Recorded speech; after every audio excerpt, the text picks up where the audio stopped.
welcome back to the channel. So last video we have discussed about the path of the alimentary canal. So we have seen how actually the food passes from the mouth till the large intestine. So in this video we are going to discuss about the digestive glands and how the digestive glands perform their function. So let us discuss about the digestive glands. So coming to the digestive glands, last class we did with this. So digestive glands, if I talk about it. So here you have two types of glands. Okay, one is related to the alimentary canal and there are certain glands which are called as extra alimentary canal glands. So associated glands which are related to the digestion are, you have small intestine, so that will be the intestinal glands. You have stomach, which will be related to the gastric glands. So first we'll discuss about the gastric glands. Now these gastric glands are the glands of the stomach. So they are present in the mucosa of surface epithelium, right? So stomach, you have the mucosa, there you will have these types of glands. Now these glands, they contain certain salts, mucus, gastrin, also the taline, or we call it as a salivary amylase, and also the enzyme called as lysozyme. These lysozyme enzyme will perform the function of macrophage function. That means it will kill certain bacteria. Okay. So as you know, these are the glands which are related to stomach. Now if I talk about the stomach, you have three different regions in the stomach. Okay. So you have the fundic region.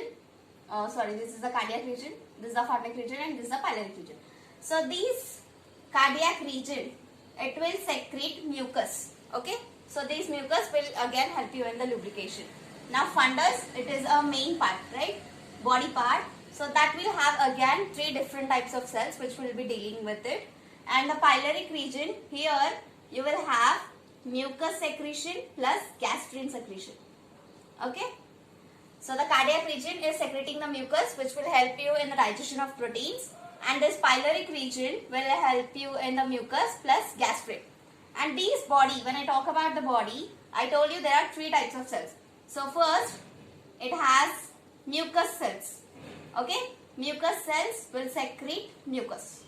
So this mucus will help you in the lubrication. Then you have chief cells, or we call it as, these are chief cells or peptic cells. So what they secrete is, they secrete large amount of enzymes which are in inactive forms. So it is very important for these enzymes to get activated, and this gets activated by the action of HCl. So you have chief cells which releases large quantities of inactive enzymes such as pepsinogen and renin. Okay. So it releases the inactive form of this enzyme, prorenin, pepsinogen. Then you have oxyntic cells. Okay. See, these oxyntic or the parietal cells will secrete HCl and the Castle factor. Castle factor or the intrinsic factor is very important for the absorption of vitamin B12. So here we are done with the gastric glands. You have the cardiac region secreting mucus, which is important for the lubrication. Then you have the pyloric region, it will secrete mucus and gastrin. Again, that is helping in your lubrication. Then body region, you have three different types of cells. Mucus neck cells will secrete the mucus. Then you have chief cells, which will give you a large amount of inactive enzyme, that is pepsinogen, prorenin types. Then you have parietal cells or the oxyntic cells, which will release HCl and the Castle factor, which is important for vitamin B12. Also, it releases a gastric lipase in small quantities. Okay. So this is about the gastric glands. Now next we talk about the intestinal glands. So small intestine will finally lead to the intestine, right? So here the gastric pH will be somewhat acidic because HCl is there. It has to get activated, and this pH is very important for the pepsinogen or the renin to act upon the digestive material. Okay. So coming to the intestinal pH, it is somewhat basic or alkaline because of the secretions from the pancreas and certain other products. Okay. So pH here will be 7.5 to 8.0. Now these intestinal juice, what it contains is, it contains certain peptidase such as dipeptidase, it also contains tripeptidase, and it also contains aminopeptidase and certain disaccharides such as sucrase, maltase, and you have lactase. Okay, so these intestinal juice will have this. When I talk about the intestinal juice, again this has the Brunner's gland. Okay, here you have Brunner's, and there is one more called as Scripps of Leybourgin. So these two secretions from these two, that is Brunner's gland, this will again secrete the mucus, and this Scripps of Leybourgin, it will release some intestinal juice. So these two will combine and form the intestinal juice. The pH of intestinal juice will be 7.5 to 8.0. On an average, it will be 7.8. Okay, so this is the intestinal, and again it also has certain cell called as the goblet cells. Okay, goblet cells will secrete the mucus from this Brunner's gland, and what the function of these glands is, they will maintain their pH up to 7.8, so that the intestinal juice, whatever we are calling, it is also called as succus entericus. So this will help in maintaining the pH up to the 7.8, so that whatever the disaccharides and dipeptidase, whatever are there, that will perform their function with the ease. So these are the contents also of the pancreatic juice. Okay, so here we are completed with the gastric and the intestinal juice. Now there are extra glands which I told you, right? So these are the glands directly associated with the alimentary canal. Now these glands, whatever I am talking about now, are the extra alimentary canal glands. So these are related with the gut. That means with your mouth. So there are salivary glands, liver, and the pancreas. So first let us discuss about the salivary glands. Salivary glands are three. Okay. So first we have parotid gland. Then you have submaxillary, or we call it as sublingual as well. Then parotid, submaxillary, and then you have sublingual. Okay.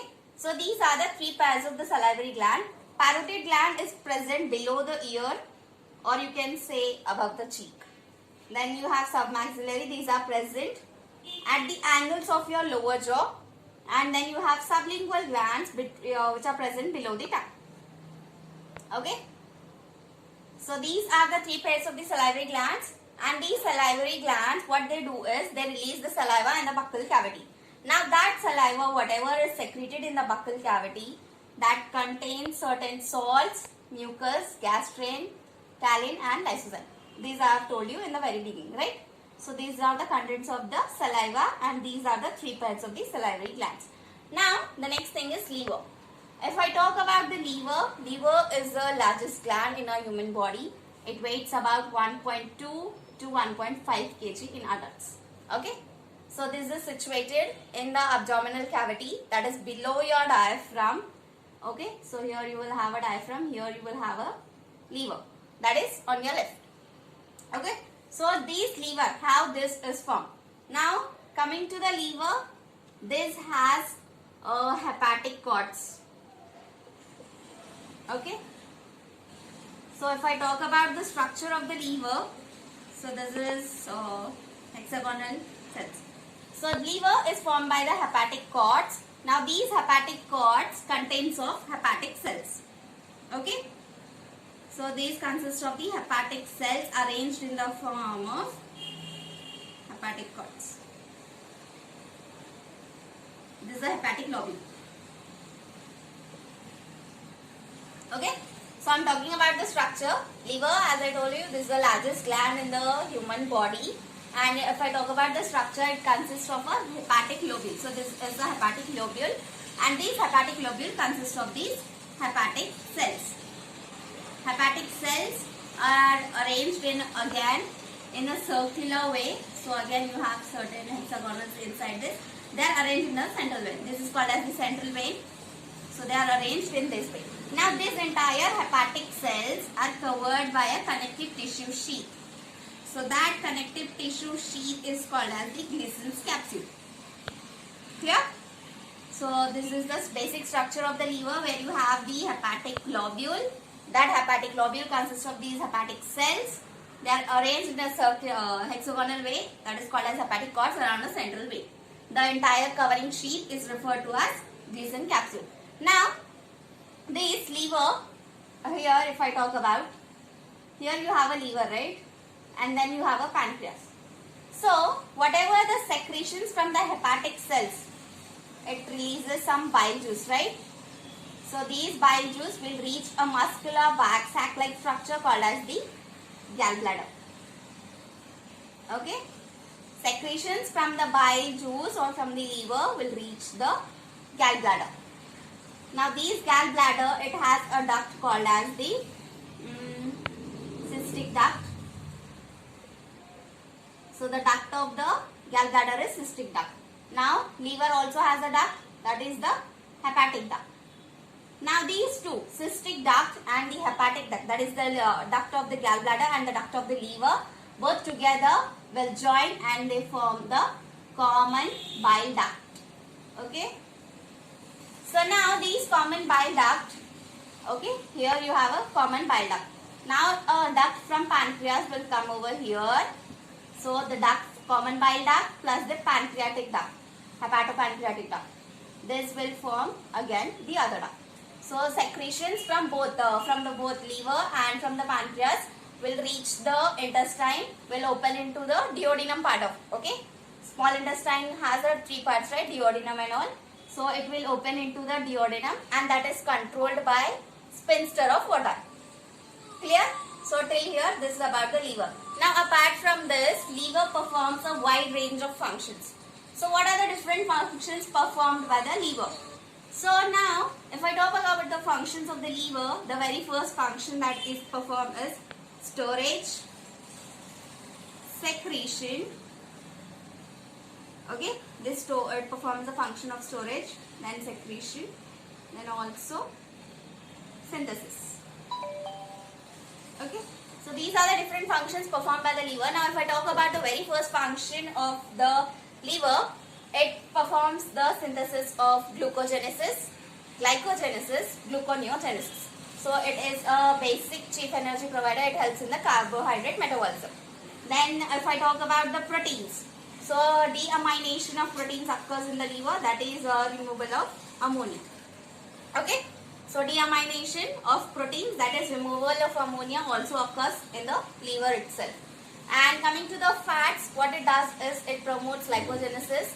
It helps in the synthesis of cholesterol. It also helps in the production of triglycerides. Now, the other function that it does is it helps in the formation of ammonia to urea. So, this is ammonia is converted to urea via ornithine cycle. Okay. So, conversion process is taking place. Now, whatever the anaerobic activities occur, so we produce lactic acid during the anaerobic activities. So, that lactic acid is getting converted to glucose with the help of the Cori cycle. So, this process occurs in the presence of the liver. Now, liver is also the chief organ of detoxification. So, it helps in removal of waste products and certain microbes so that the liver is safe. Then you have liver performs the function of thermoregulatory organ. Thermogenesis it will take part because liver consists of larger amounts of glycogen stored in it. So, hence it performs the function of thermogenesis. Now, coming to the infants, it acts as hemopoietic organ, whereas in adults it acts as a erythroplastic organ.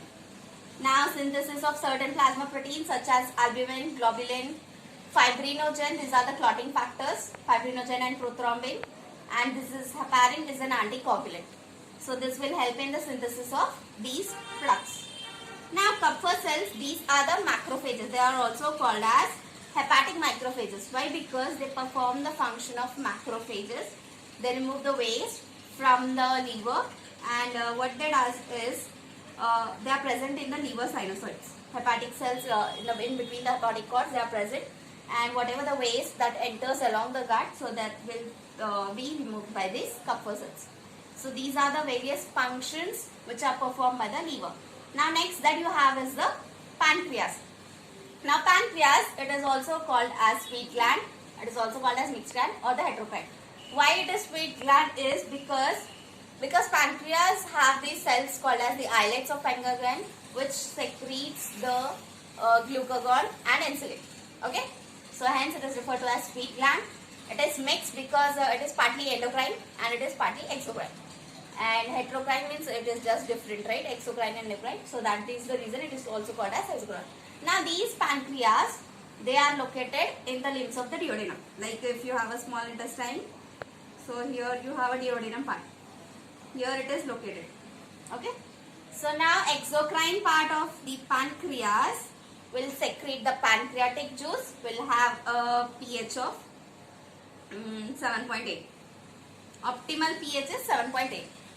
So this will have the pancreatic juice, and again pancreatic juice is a exocrine part, right?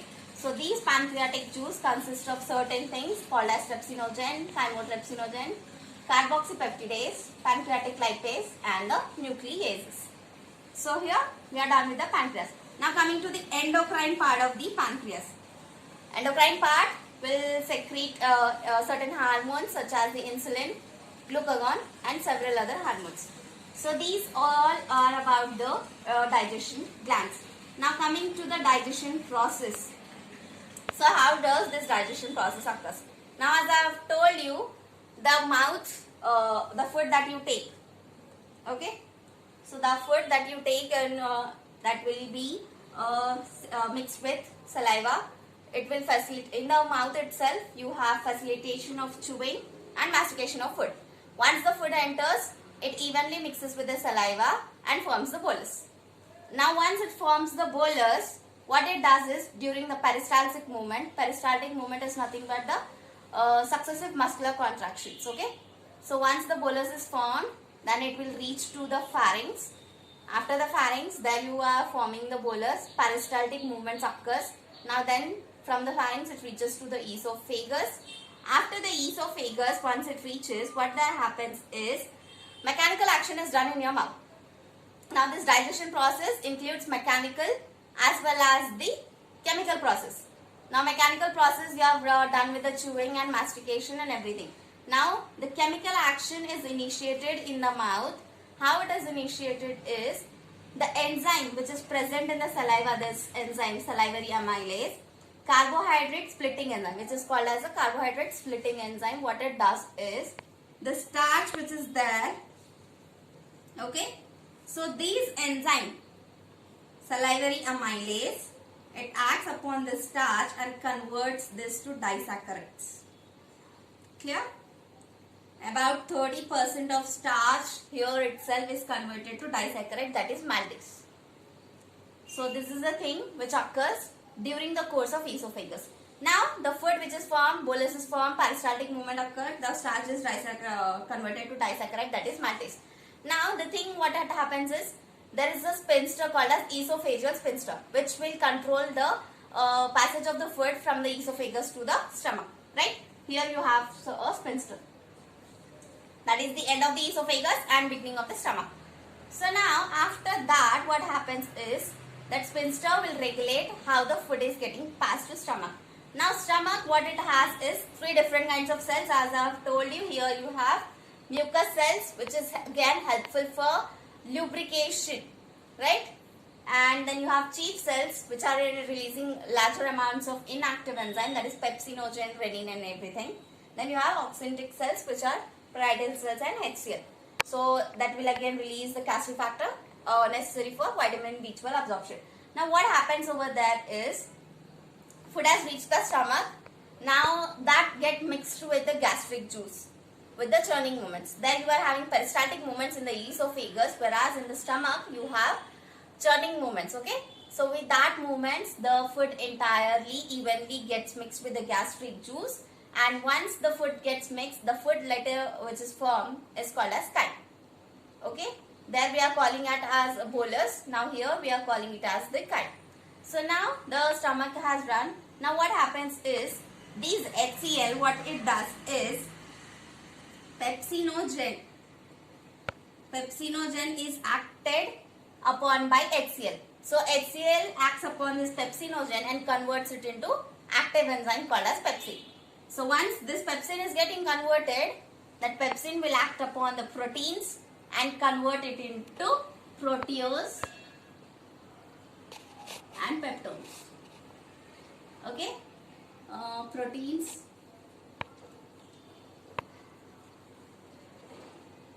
okay. So here proteins are getting acted upon by pepsin and getting converted to proteose and peptones, and the pH here required is 1.8, which is provided by the HCl. Okay, so that HCl, whatever the pH is provided, that is very important for the pepsin to act upon these enzymes and convert this to proteose and peptones. Clear? So in the esophageal part, we are getting converted to disaccharides. In the stomach part, these proteins are getting converted to protease and peptone. Now there is also an enzyme called as renin, which is a proteolytic enzyme, which is found only in infants. It helps in the digestion of milk and certain other products. Okay, and certain amounts of gastric lipases are also released. Lysozyme is also released, which will perform the antibacterial function. Now the digestion in the intestine part. So coming to the intestine, what it happens is, now intestine, it shows it has three parts: duodenum, then jejunum, then you have ileum, right? So these three parts, they will show various kinds of muscular movements. Now due to the various kinds of muscular movements, the intestinal juice, so gastric juice and then you have the intestinal juice, all will get combined and are released into the duodenum, that is the intestinal part. Okay, bile juice is released, pancreatic juice is released, hepatopancreatic, again various types of everything is released into the small intestine.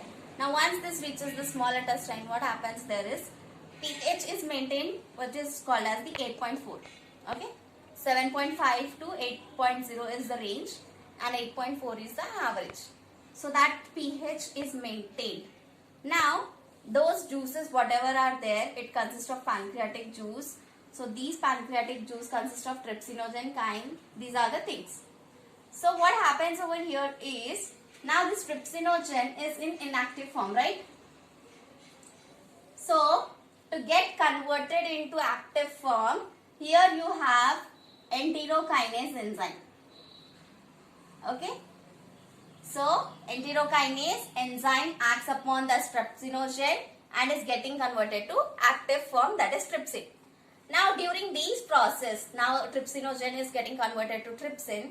During these process, several other enzymes get also activated. So once all the enzymes get activated, all this pancreatic lipase, nucleases, whatever is there, they acted upon and form this pH, which is necessary for the digestion. Hence this process will cause the digestion. Now as I have told you that there is a intestinal me, you have goblet cells and mucous cells, which will secrete the mucus for lubrication for the easier process of the digestion, right? So here this Brunner's gland will also help in the process of the digestion. Okay, so with this we have completed with the digestion as well as the associated glands topic.